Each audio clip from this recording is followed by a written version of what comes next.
My father thought black kids needed a positive self-image, and that's why he wanted to make black dolls. But he wanted to make black dolls that looked like black people. And again, I'll say this again. He said he wasn't going to make he wasn't going to make black dolls that were nothing but white dolls dipped in chocolate. And about 3 years ago, I guess it was, Baby Nancy was the first black doll to go into the Toy Hall of Fame. And she had a voice box, which used to say things like, "I'm black and I'm proud," and other sayings. After the first Watts riots in '65, Mattel said they wanted to do something in the black community. So my father had started an organization called Operation Bootstrap, which was a self-help organization. They taught black women how to do key punch, which was the big thing at that time. They hooked up with my man James Jones, who had a garage at 42nd and Central, and they taught blacks and Chicano men how to do auto body work and how to do car repairs.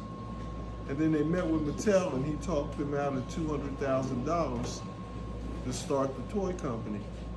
But he had a stipulation in there that Mattel wasn't going to be able to use it as publicity, that they were doing something in the black community. And they agreed to that. And they gave him the $200,000, and he started Shindana Toys. Shindana is a Swahili word that basically means to compete or competitor. And they went from there. It was what they call a CDC, a Community Development Corporation. All the labor force came from that South Central area, well, 90% of it anyway. And all the profits went back into the community and into the business.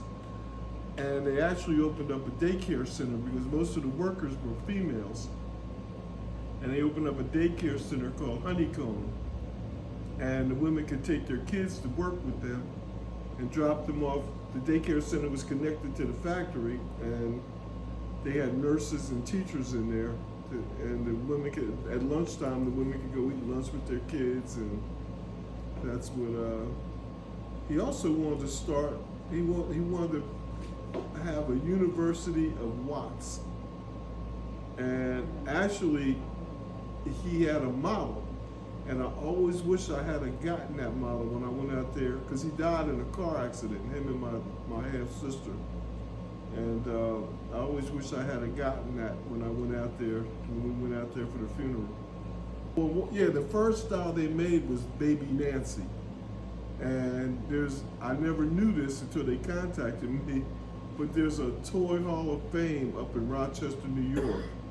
It's called the Strong Museum. And about 3 years ago, I guess it was, Baby Nancy was the first black doll to go into the Toy Hall of Fame. And she had a voice box, which used to say things like, "I'm black and I'm proud," and other sayings. The doll most people probably remember was a Flip Wilson doll. It was Flip Wilson on one side. It was a rag doll. It was Flip Wilson on one side and Geraldine on the other. And it had a voice box in it too. And I was fortunate enough to be at the studio when Flip recorded the voices for it. But and they made black games. Like back there's a game called the Black Experience. And when I was in college, I helped make some of the sports questions for the game. But What about JJ?